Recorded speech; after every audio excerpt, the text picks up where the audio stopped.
teacher who believed in us. Well, you can show your gratitude to that teacher with Thank a Teacher, powered by Donors Choose.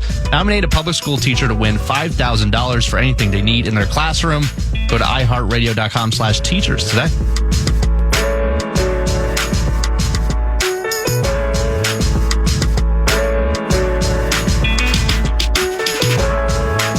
Have you sufficiently calmed down, Ryan Burns? Go for Illustrated.com. Also moonlighting as a Twins Daily. What would be the word for it? Well, I'm just trying to get rid of my Polad pocket protector right here now.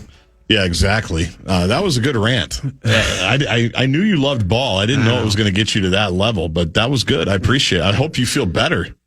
I don't think you do, though. I got a weight off my shoulders now. Yeah.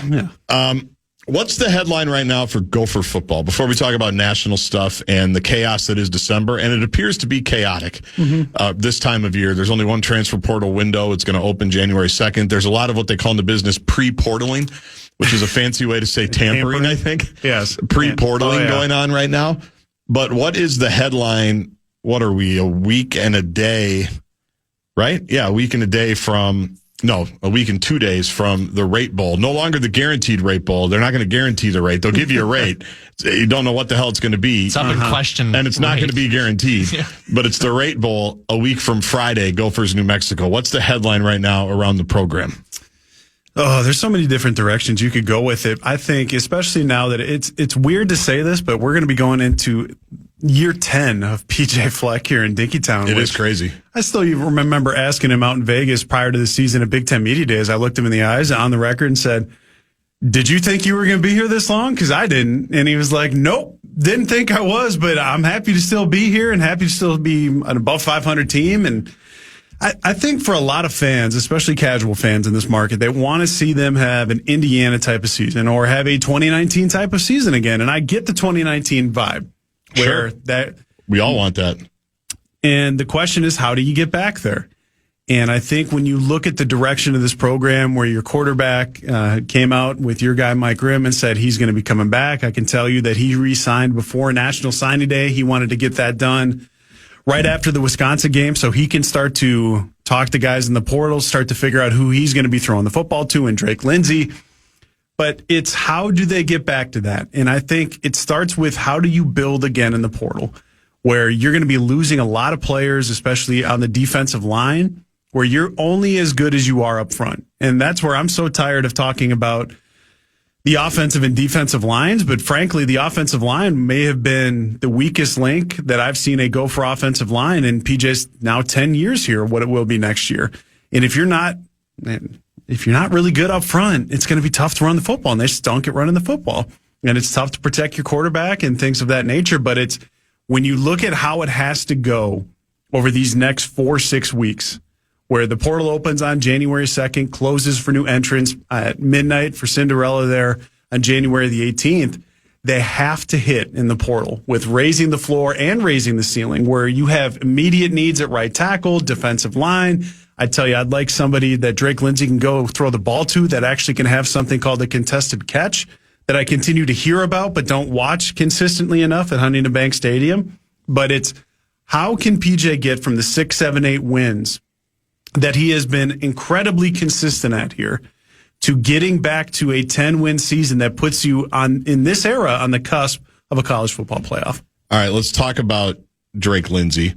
Let's stay with the portal thing for a second, actually, because we just talked payroll last segment, talking about the Twins. Yeah. How do you feel about how they are positioned now financially with rev share, Dinkytown athletes, the whole deal? Because I think that's the question I always get from people, and you know that I went on the rant and the parent of spare rant that people said, well, Drake's playing good football. Too bad they're going to lose him at the end of the year, which I thought was stupid at the time, and obviously it was proven to be stupid. Yeah, not saying he'll never leave, because to your point, if he's getting sacked 50 times next season and they don't have any wide receivers, he's probably not going to stay. But it wasn't as easy as he's going to go get a bag somewhere. Someone's going to pay him, which just drives me crazy, as you know. Yeah. So give us their Polad number, or not number, but their Polad positioning in terms of where they used to be to where they are now going into the portal season means money season, and really even player retention season means money season, how they're positioned now. Well, you have to remember, and again, for those listening, there was a House settlement where now schools can pay players. And that's one of the things where all of these Power 5 college football teams have saved $14 million immediately coming out of the athletic department budget to pay their players. Now, not every player is going to get the same amount of money. That's not how this works. I would tell you Drake Lindsay is easily making $1 million. Okay. I would tell you that for teams like Brett's Wisconsin Badger team and Iowa team that's going to be losing Mark Gronowski, Indiana, there's a lot of teams that are going to be looking for an established veteran portal quarterback. They're going to be easily $1.5, if not $2+ million. Right. You throw Nebraska in there now too. Correct. I mean, that is not a place where Minnesota can live, because you have to think about it in terms of what you have for a budget. And again, from what I understand, Dinkytown Athletes, Minnesota's NIL collective, is giving Fleck and his staff more money this year than they did last year. Now, I don't know the exact number to that, but I would even say you have to think about it almost as an NFL type of strategy, where you don't want to have the highest paid players on the team being guys like running backs and safeties, because it's hard to then build an offensive line, a defensive line, things of that nature. So they have money, but I also think part of the Cignetti conversation, where you and I both have said for a very long time, since he took over the Indiana job and has done amazing things for them. Amazing things. Again, they're the number one team in the unprecedented things, yeah. There's a reason he is the coach of the year, and he gets the most out of his players, the most out of his coaches. He's an outstanding coach. But I also think people need to look at, when did Mark Cuban leave his prominent position with the Dallas Mavericks, and how does that coincide with some of the donations that have now since come into the Indiana football program to elevate their assistant coach pool, where they've got the Broyles Award winner and their defensive coordinator. And I mean, even the Heisman Trophy winner, who I know I had him number one on my Heisman ballot, and Fernando Mendoza. I think you did too, right? I sure did. I thought it was an easy call. I mean, they went out in the portal and bought him for millions of dollars from Cal. Like, they were able to go spend money because they had money. And that's a great thing for Indiana. And I don't think they should be taking away from everything that they've done, because we've been screaming from the mountaintops for more parity in college football. And now you have Indiana as the number one team in the country right now. So it's trying to make sure, if you're a team like Minnesota, you've done the most difficult thing in football, and that's you found a good quarterback. Yeah, and he's good. He is. And I think if you continue to build around him, he can be even better. And then you can actually have a run game with guys like Darius Taylor if he can stay healthy, which is a giant question mark into 2026, but he needs an offensive line, and I think that's something they have to continue to build around. All right, when we come back with Burnsy, we'll talk a little bit more Gophers. I want to get into the Michigan conversation. I also want to talk college football playoff with him, because believe it or not, it starts this weekend. A lot more to get to with Burnsy. If you have a question for him, 64686 is the Bradshaw and Bryant KFAN text line. Tweet at either one of us. We'd love for you to do that, and we will be back with Twins Daily's Ryan Burns.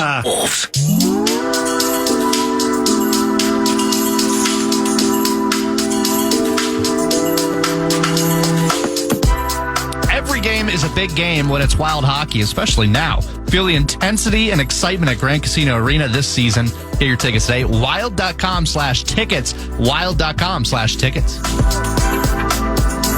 I like this question to Ryan Burns from GopherIllustrated.com. You can follow him at Ryan Burns MN on Twitter. You hear him on Gopher Gridiron Radio. You hear him on the Pair and a Spare podcast. He joins me every Sunday on Gopher Football Sunday. He's one of the best. He's one of my guys. And I don't think I've ever asked you this, or that you and I have ever talked about this, but it's an interesting question. Why are NIL donations, fundraising, payments, etc., so secretive and vague? Why are they? Yes. How would you like to take this? I mean, it's something to where it's becoming more and more transparent every year, because the days of me getting a phone call from someone saying Chip Scoggins, Tennessee Volunteers gave this football player $150,000 in a McDonald's bag. Yeah. Which that is 100% a true story that I have been told. Like, that is how teams in the SEC used to get things done, was you just give kids cash in bags and you go from there. And it's a lot harder to do that now, because there is more and more violations and more, I guess, technically repercussions for things like that. And they're trying to get more and more things above board. But it is fascinating that even in a place like, say, the SEC, where you have the SEC and the Big Ten, and they're the two big Power 2 schools, that to even find out what Gunnar Stockton at Georgia made is just so hush-hush that even the people who do know can keep it squashed. It's truly amazing. And I think it's just because no one wants to alert their competitor to a competitive advantage of what would be, well, I know this guy is making XYZ amount, yet we're not going to let our school amounts get out. I want it all to be above board, and I think in the next 5 to 10 years, this whole thing with college, specifically college football athletes, is going to be going towards a collective bargaining agreement, because I think both sides are getting tired, and specifically donors are getting tired of not knowing complete transparency as to where their money is going. Sure.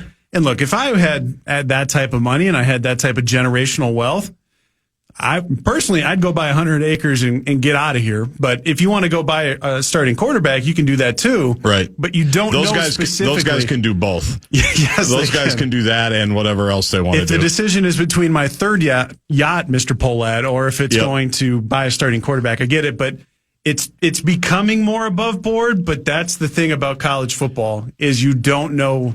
I mean, just the way that the rules are set up right now. So there's been a lot of money figures that have been thrown around. Michigan State just made a big announcement that they're going to raise $1 billion for their athletic department. $1 billion. And that's a legit number. $1 billion. They got $401 million from one guy who started some kind of financial company or something, right? And he's buddies with Tom Izzo. Illinois just had a couple $100 million donation that was announced by one individual. Yep. And so that led me to, and I've always said, and I've contended, that the worst loss in Minnesota sports history was T. Denny Sanford. It wasn't Michigan on Friday night. It wasn't the overtime game in the Frozen Four a few years ago. It wasn't to Iowa in 2009 or Wisconsin in 2009. It was T. Denny Sanford, because you only have to drive about 3 hours west, northwest, southwest, and you'll see that Sanford basically owns the Dakotas and I'm guessing parts of Iowa. That was a big loss for this university. But it led me to Google richest Minnesota alumni, because I was just curious, because you mentioned Mark Cuban. They've got a couple of those guys, right? A lot of schools have these dudes, these men and or women. Shoot, look at St. Thomas with Lee and Penny Anderson that just said, yeah, what do you want for a new building? Yeah, we'll do it. Yeah, whatever. We've already built a couple, but we're happy to build you another one. You kind of have to have some of those guys. And we don't have those guys, Burnsy. The richest alums, well, we got a lot of Cargills who are like the Dutton family in Yellowstone. They are super secretive, and they don't want you in their business at all. They're not going to give any money. There's another guy who his family trust, I think the Carlson School, his family, they're big into like environmental causes, so I don't think they're going to get you a new quarterback.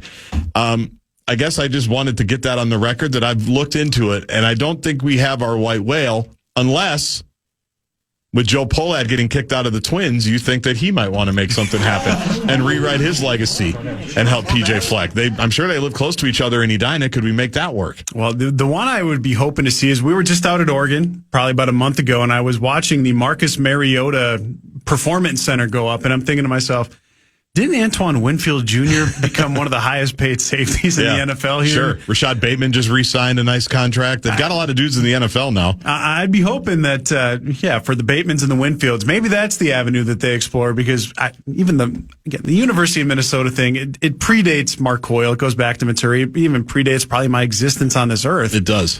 But it's one of the things that Mark Coyle and this staff have to continue to figure out, is they're only going to spend what they have. And the reality of the situation is they're 16th in terms of revenue, which means they're bottom 5 in the Big Ten in terms of spending. And if you're going to compete with the teams you want to be competing with, especially get to a college football playoff, you've got to figure out the money problem. What's going to happen at Michigan? Are we talking the Real Housewives of Ann Arbor, Below Deck, Lake Michigan edition? It is. And when that bombshell dropped, to be quite honest with you, the more it unfolded, and I couldn't get enough of it, is I felt bad for Sharon Moore's family.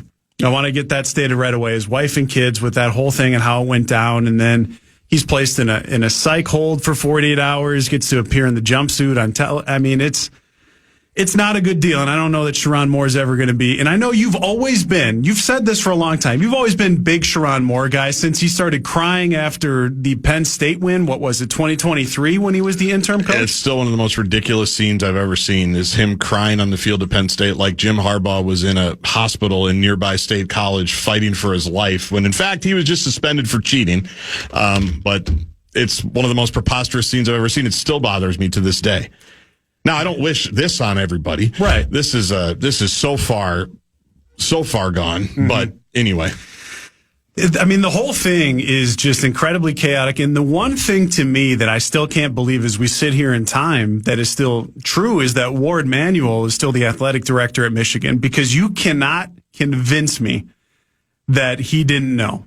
That he didn't know that the entire situation that was going on with his executive assistant, which had been years in the making, that if you had been in college football circles this entire fall had been being talked about. And for him to plead ignorance there is just incredibly insane to me. And now they've got this internal investigation going on. But the question becomes, is he really going to be the one to make that hire? Where this is still one of the best 10, 15 jobs in college football. Might be higher. It probably is. They just won a national championship 2 years ago. And they went out and they're not lacking money there with their 5-star quarterback and Bryce Underwood, who they inked to a multi-year deal for multi-millions per year, say $2-something million per year. Like, this is a great job, but are you going to entrust that Ward Manuel is going to be the man to make that hire? And if he is going to be it, is it going to be someone like Kenny Dillingham from Brett's Arizona State team? Is it going to be former Golden Gopher offensive coordinator from 2009, Mounds View, Minnesota stand-up, Adam Weber's offensive coordinator, I believe? Jed Fish, one of Adam Weber's OCs. He had a few. Well, I was also talking with your guy, Daniel House, today, and he brought up a great point, and I wanted to discuss it, is if we're going to go outside of the college football circle here, and also still, because Michigan, the University of Michigan loves to talk about Michigan men and the values that they hold. What if they go out to Green Bay, Wisconsin, and hire the offensive coordinator, Adam Stenovich, a Michigan grad? Do we like him, Brett? I mean, that would suck. He's a Packer. He is. Yeah. I mean, is he a good coach? I mean, it's LaFleur's offense, so it's one of those things where you're like, we know you're highly spoken of, and Rodgers loved him, but it's like, I don't know from a fan perspective what you do exactly. So, you know what but I'm sure he's a good coach because everyone talks highly of him. I just don't know where LaFleur ends and he begins. Well, that's where I thought I saw something come out in the last couple of weeks where he's one of the highest paid coordinators in the NFL. Okay. He's a Michigan grad. He's got great success here with Jordan Love and everything. So we're able to keep it within the family of someone like the University of Michigan. He's an alum, but then you're able to bring the NFL roots in and then also try to have him figure out how to then piece this thing together. Because I wonder how many names on the list, whatever the list is for Ward Manuel, how many names do you have to whiff on before you just say, your guy Biff Poggi is the interim here for 2026. We figure out the internal investigation, probably fire our athletic director, and then he can be the one to make the hire. That's the whole fascinating part about all this, is how many more dominoes have to fall for this Michigan thing to continue to go. What's interesting is they've shown over the last 7 years. So I know Harbaugh got hired the year that we were at the Citrus Bowl. I remember watching the press conference in Orlando, and he didn't come in gangbusters. They were good. They were 9-3 every year, and they'd go to the Citrus Bowl or the Outback Bowl, and they'd play Alabama. But fans were bitter, right, because they weren't beating Ohio State. Well, then we know they started beating everybody, and we learned some of the reasons why. They were cheating during COVID, recruiting people, and then we know about Connor Stallions, and he had his contract slashed, which I thought at the time was ridiculous. I don't know if we were doing pair and a spare at the time. I'm like, the guy's winning every game but one. Like, can we get serious here? Because Michigan was not very good in the years before he got there, whether it was Brady Hoke or Rich Rodriguez. They clearly made the decision at that point that we don't give a bleep about anything. And even their old president was backing Harbaugh and the boys, even though it was obvious what was going on. And now that's all. It's like a credit card payment. Now the interest, the interest-free period is done. The TV you financed from Best Buy. Now the 18-month promotional period's done, and all of a sudden the thing is shot up, and you got a bunch more payments. That's what's fascinating to me. They just didn't care. They just wanted football to be good, and they got their national championship. And so everybody's happy there. Or even your Ohio State team. I mean, we're talking about Michigan, even Ohio State. I mean, we've talked about it on Pair and Spare, but I think you should let the listeners know, what did the outgoing athletic director at Ohio State do in terms of running up a $30 million deficit the last year that he was there? Can you imagine the west side of town's paper, if that were to ever happen here at the University of Minnesota, the scathing columns that would come out? Yeah. I mean, but they wanted to be good at football, and that's what he said. And that's what it takes. And they won a national championship. Yeah. So it's a crazy world. It is a crazy world, but that's where it's going to be. How much further does this snowball have to roll downhill? Because I think it's more. I think you either have to go out of the box with an Adam Stenovich or you have to go interim with a Biff Poggi, because I just don't believe that by the time this internal investigation gets wrapped up, that Ward Manuel is still going to be the athletic director. So if you are a sitting head coach, say Kenny Dillingham, knowing that, you might be 6 months into the job thinking, am I even on solid footing here if this isn't the guy that hired me? So there's a lot of questions that Michigan has to figure out. But like you said, it is still one of the best jobs in college football. A lot of texts here to the KFAN Bradshaw and Bryant text line 64686. I want to get to a couple of them. We talked earlier about Drake Lindsay coming back for the Gophers. He'll play in the bowl game next week. What do we know Lemeke Brockington's not going to play in the bowl game. Do we expect that everybody else is going to play? We're in the age of the opt-out, and the Gophers... obviously, we know that bowl games don't hold the same prestige that they used to hold when we were all kids, and we are in the opt-out season. Part of the reason why the Gophers are playing New Mexico is because two programs just said, we don't really have a coach, and we don't really know who's going to be on our team, so we can't go. Yeah, Iowa State and Kansas State. Yes, Kansas State and Iowa State. Those were supposed to be, in fact, I think the bowl guy even said we thought it was going to be Iowa State, which would have been a cool, fun little matchup, right? Well, now Matt Campbell's at Penn State, and they have their coach, but they didn't want to, force feed it and make the guys play. But PJ's guys have played. I do hold a soft spot in my heart for programs like Iowa that no matter what bowl game they go to, they say, yeah, we're good. We're playing. Like, it's football. We're going to play. And Minnesota has been pretty consistent with that as well. I would imagine New Mexico, they're fired up because they get to come play another Power 4 team. Well, your guy, Jason Eck, Lacrosse, Wisconsin, stand up. I mean, they played exactly. They played two Big Ten teams this year, beat one of them, UCLA, and hung with Michigan. Right. So what do we know about who's playing next week, or what you think, and maybe even any headlines about who else we know for sure is coming back next season or we feel good about? Well, we don't know for sure if Minnesota's leading receiver, Lemeke Brockington, is playing, or if he's not. Fleck wouldn't confirm that today. I almost think, again, he declared for the NFL draft, and I'm thinking to myself, with the utmost peace and love to that young man, I mean, do we really think Lemeke Brockington's going to be an NFL draft pick? Now, I would tend to say no, but he's got to do what's best for him. I almost think we might see more Coy Parrish on offense, because I do expect Coy Parrish to play in the bowl game. Darius Taylor sounds like he's healthy as he's been all season, which if you have watched any bowl game that features Darius Taylor the last 2 years, you know two things are going to happen. One, he's going to get 30 touches, and they're going to run him / pass him the ball into the ground, and he's going to do very well with that. And, two, he has just been prolific in bowl games. But I think Anthony Smith is going to be the inflection point where from what I have been told behind the scenes, Anthony Smith is going to play in this game, who is the Big Ten leader in sacks, one of the best defensive linemen in the Big Ten, and hopefully he can cause havoc against this Jason Eck team, where that's probably one of the underrated. Look, I know you're a big narrative street guy. Yeah, right. Again, you're Mr. Media. You like to make a narrative. Yeah, the stories. Well, that's where you don't think Jason Eck, who's the New Mexico head coach from Lacrosse, Wisconsin. Near the Dells. Played at UW-Madison. Near the Dells.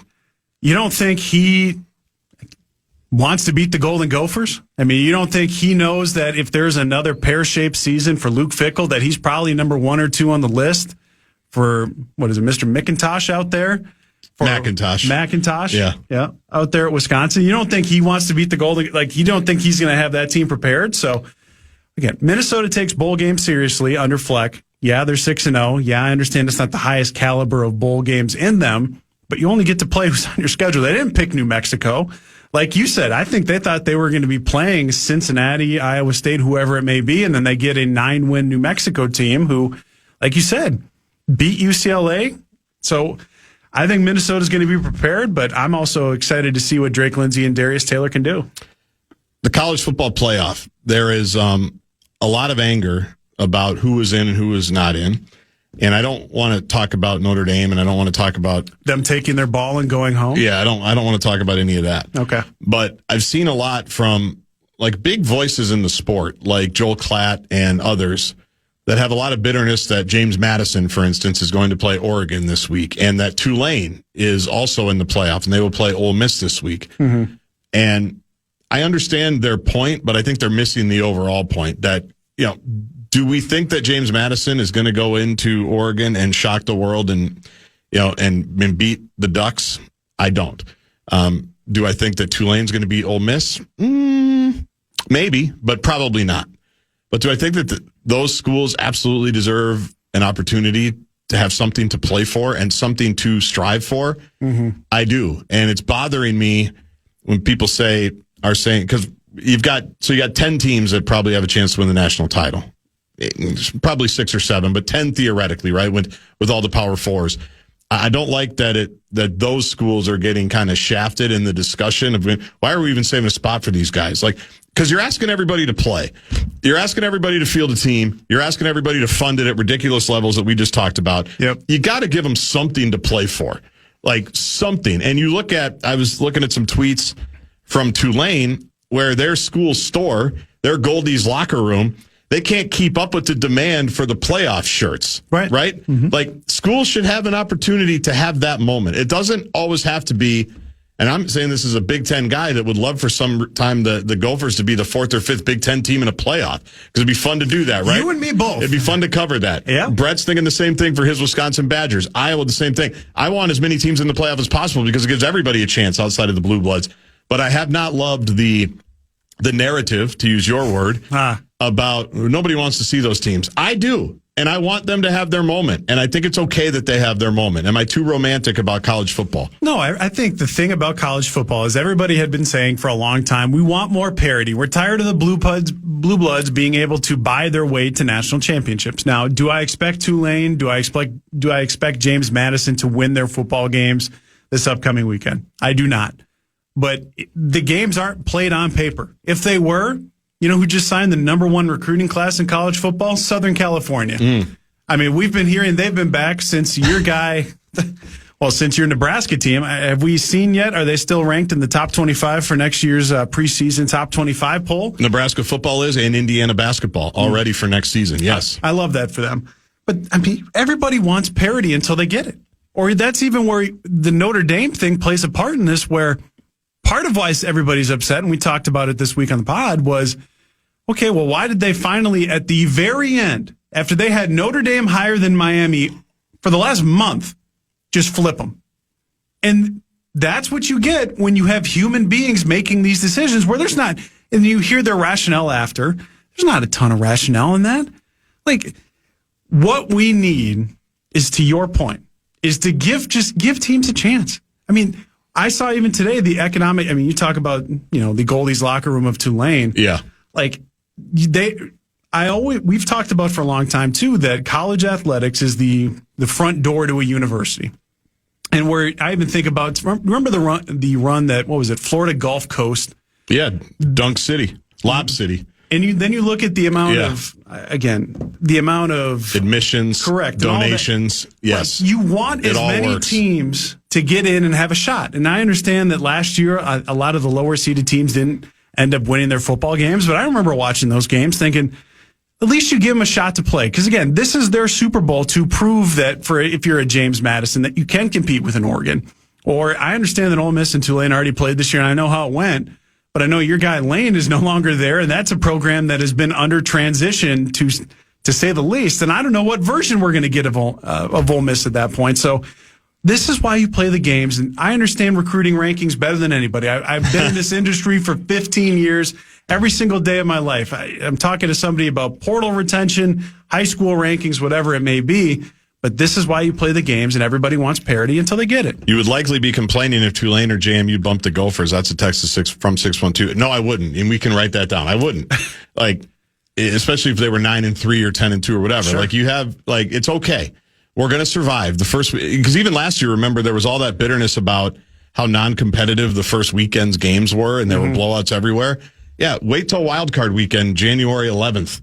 when the NFL is, hosting. Like, it happens. It's okay. We'll survive. Some of the games are still going to be epic. It's going to be okay. Yeah. It's okay. And by the way, if James Madison wasn't in the postseason, we wouldn't have been witness to one of the most prolific Twitter admin runs that we've ever seen in the world of sport. Just look at James Madison Athletics or whatever. Yep. I mean, the trolling they're doing of Oregon and Notre Dame is brilliant. And they know what's going to happen at, I think, noon or 11 o'clock. No, I should say, I think it's Saturday night because Oregon's way out west. I think they know what's going to happen. I think they're all well aware of it, but it's okay. It's fun. It's cool. Everything will be fine. Exactly. They'll crown a national champion and everything will be fine. Yeah. Do I think that either one of those teams have a shot? No. Again, I even think there's probably only 4 or 5 teams that really have a shot. And I'm going to be very curious for that New Year's Day and things of that nature, but at least put them in. I'm just glad that in my opinion, I'm just glad that they got it right with something like that and not just easily find a way to put Notre Dame in. Oh, which, by the way, Notre Dame, just go find a bleeping conference at that point and stop playing the ACC, who is clearly at best now the 4th best conference in college football. I will see you in Phoenix, Burnsy. I look forward to it as always. I appreciate the invitation to your VRBO that features, it looks like a pickleball court. I mean, this is the best that the west side of the cities can buy. Can look, I'm an Oakdale guy. You're Mr. Edina, Mr. Minnetonka. Like, that VRBO/Airbnb looks terrific, and I cannot wait to break bread over there with you. And I look forward to seeing you on Friday, April 3rd, when the Twins open their season against the Tampa Bay Rays. You will be sitting on the Tampa Bay dugout with your Tom Pohlad T-shirt jersey. It's a Jock Jones, okay? Jock Jones, Denny Hawking, I got a Lou Ford jersey. I think Lou Ford, as of last year, was still playing. He hadn't hung up the cleats yet. He was playing somewhere in Korea. Him, Christian Guzman. Should I keep going? Well, your guy. No wonder you're such a fan. That was your youth, right? It was. Yeah, exactly. I'm looking at you. You're wearing a Jason Tyner jersey right now. Wow. My goodness. That's sad and scary how deep you can go. I hope you remember where you parked, because you probably can't, but you can remember all those names. Thank you, Burnsy. You're the best. You. That is Ryan Burns from GopherIllustrated.com. You can read him right there at GI. You can hear him on Parent to Spare. We dropped an episode a couple of days ago. Find it wherever you get your favorite podcasts, as well as the Parent to Spare YouTube channel. And Gopher Gridiron Radio as well. It's all good with Burnsy, one of my favorite dudes. And I will see him next week in Phoenix. Burnsy's a legend. We all know that. Brett Blakemore, in my mind, became a legend this past weekend. How did Brett Blakemore become a legend? We will explain it and tell the story when we come back before Pat Kessler joins in the 5 o'clock hour.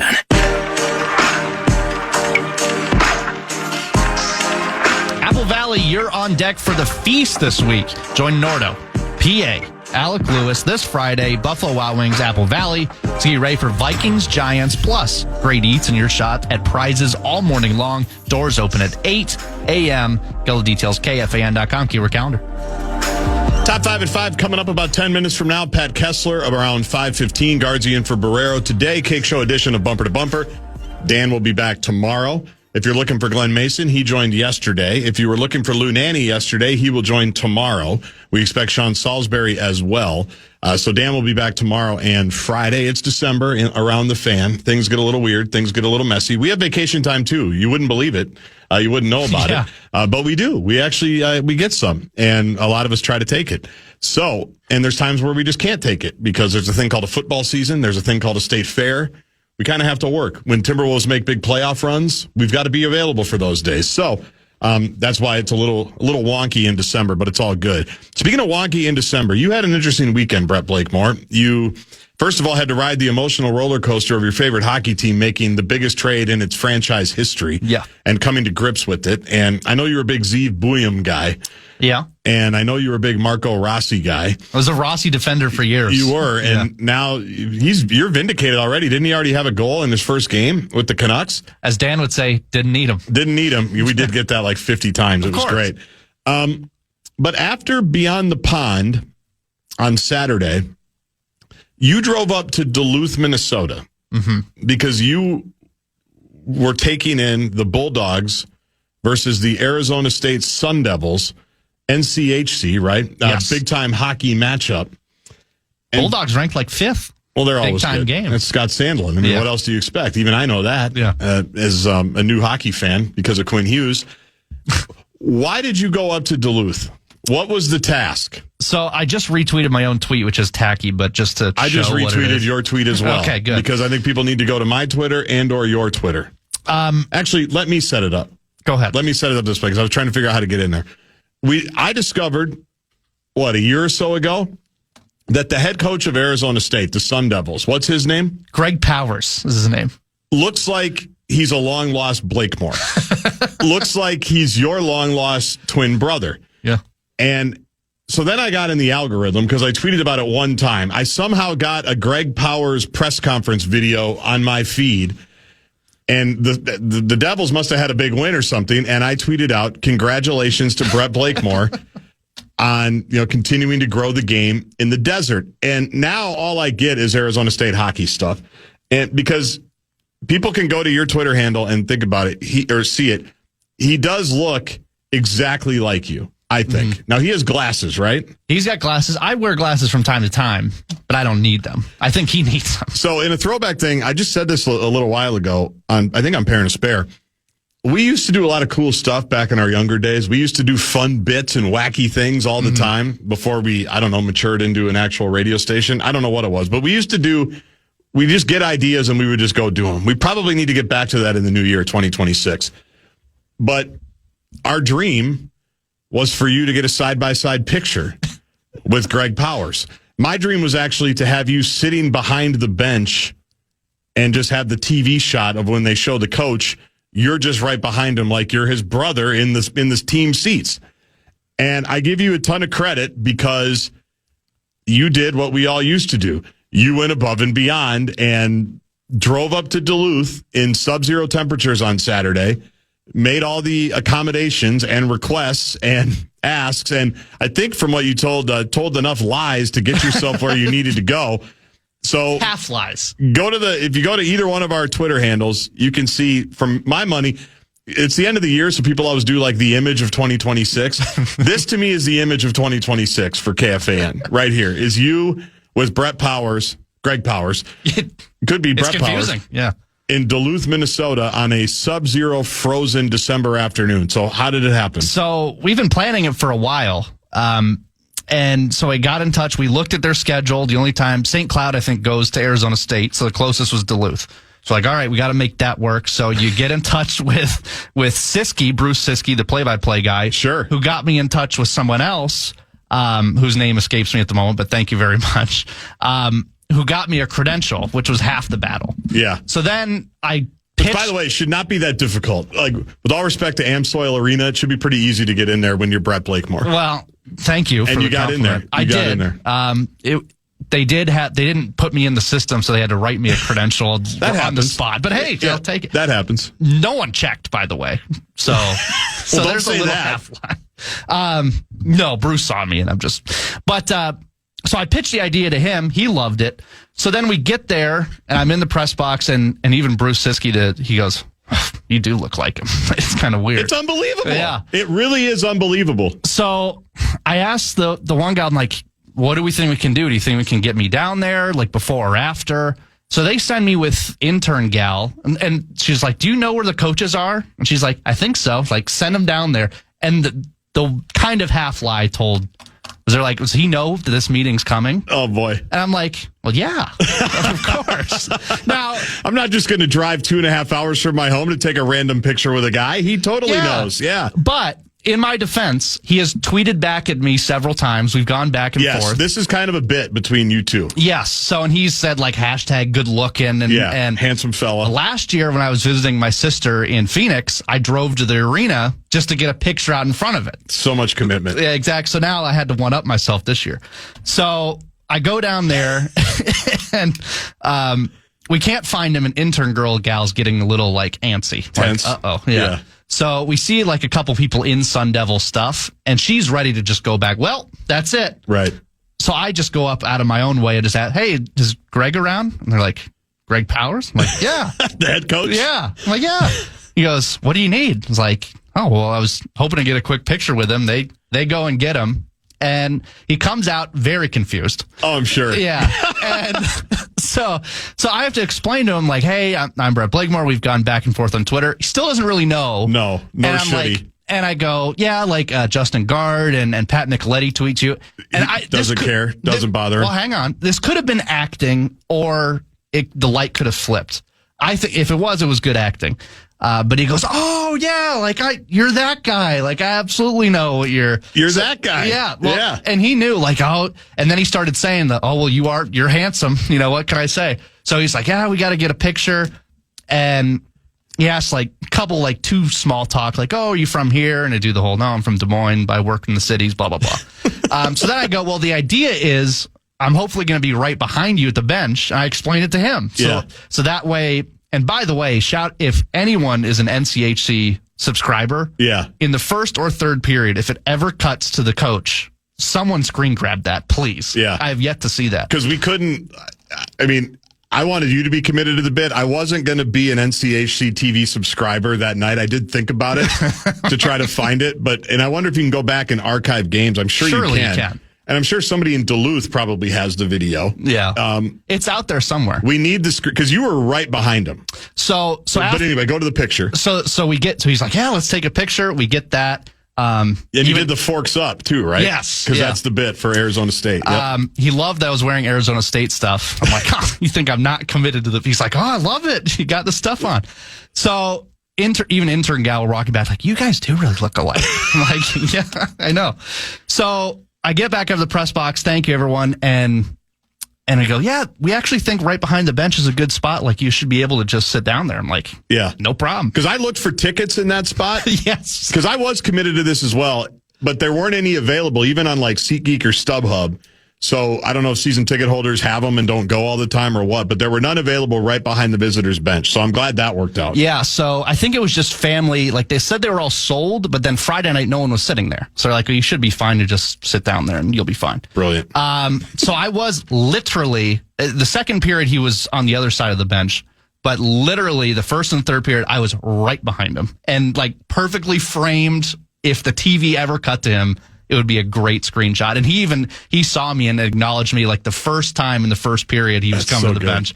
I had several players, because there was a lot of family members there. Half the team's from Minnesota. Yeah. It's college hockey. Yep. I had people literally ask me, like, are you his brother? Like, players' families were convinced that I was related to him. So, yeah, and that was pretty much it. And the Devils, the Sun Devils, forks up. They beat Duluth, upset the number 5 team in Duluth. So forks up. On Saturday night, I'm undefeated behind the bench. And you said some of the assistant coaches loved it, right? In the especially huddle, in the tunnel. Yeah, they were looking back and forth, and they had really big grins on, like, what is going on here? They got a big kick out of that. Yeah, so go to either one of our Twitter handles, Brett KFAN or @Guardsy, and see the picture that we're talking about. This is what, 2 years in the making? Something like at least a year. Long time. Because I think the first, like last year around this time, you went to Arizona to take the picture, or last spring, whenever it was. Which, by the way, flight tomorrow. Oh, good Arizona. for you. We're happy for you if you have the means. And the other part that I think people should know is you came in like 3 weeks ago and reminded me, hey, they're coming. The Devils are coming to Duluth. You think we can make this happen? What do we need to do? We were kind of crafting it, whatever. Mm-hmm. And my favorite part was last week when you said, I've been growing my beard just to match him for the picture. He's got a little more gray than me. Yeah. I'll get there older. One day. Yeah. He's older. But yes, I knew he was growing it out. And I usually keep it kind of tighter to the face. Yeah. I felt like I had to let it go. So did you shave it like Sunday? Did you trim it again? Yeah, I did. It was too much. Good. It's like when Leonardo DiCaprio gains weight to play a role. Yes. And that's basically what you did. I give you great kudos. This was well crafted. Was it worth it? The 5 hours of driving total to do that. I made a huge mistake on the website. It said it was a 4:00 game. So I bolted out of Beyond the Pond. Right. Well, it turns out that was mountain time, so it was actually 5 o'clock. We were checking the wrong website. Well, that's okay. You got there early. Nothing wrong with that. Well, yeah. And so I got there within plenty of time to get my credential written up for me. So yeah, I would say for like the 5 retweets, and Greg Powers himself retweeted it on his own Twitter. The 5 retweets. Yeah. Way to sell it. I think it was worth it. No, I just love how they thought you were a family member. Like people actually asked you, and players, maybe you loosened up the team. Because they started looking at you and they said maybe that loosened them up and that's why they played so well. I will say this, and there were players like getting off the bench, like mostly during TV timeouts, not like the real game, but like TV timeouts come to the bench and would make eye contact with me a lot, and we're kind of looking like looking confused. for direction. They were trying to. Is their line going out? Are we tweaking anything? What do we need to do, change Coach? things up a little bit here. It's so good. Well, now we got to keep following Arizona State hockey. Like he's like our guy. I love this guy. Nice dude. I think this to me is better than the bumper seal of approval. I don't think you can get any higher praise here. Bradshaw and Brian KFAN text line. Larry Mondello guy. Well done by Blakemore. I've done a lot for a joke in the past, but this is next level. To quote Bart Simpson, that's what you call commitment to a bit. I also give you great credit. To me, it's the image of 2026, the KFAN sports image of 2025. And I give you great credit because you were committed to it. Thank you. We used to do fun stuff like this all the time. So made me feel young again. It was fun. Made me feel young again, and I'm glad he was a good sport about it. And I just love that he told him he was expecting you. That's just my favorite part. Pat Kessler, about 15 minutes from now. Anything for top 5 at 5? Quinnesota is in full effect.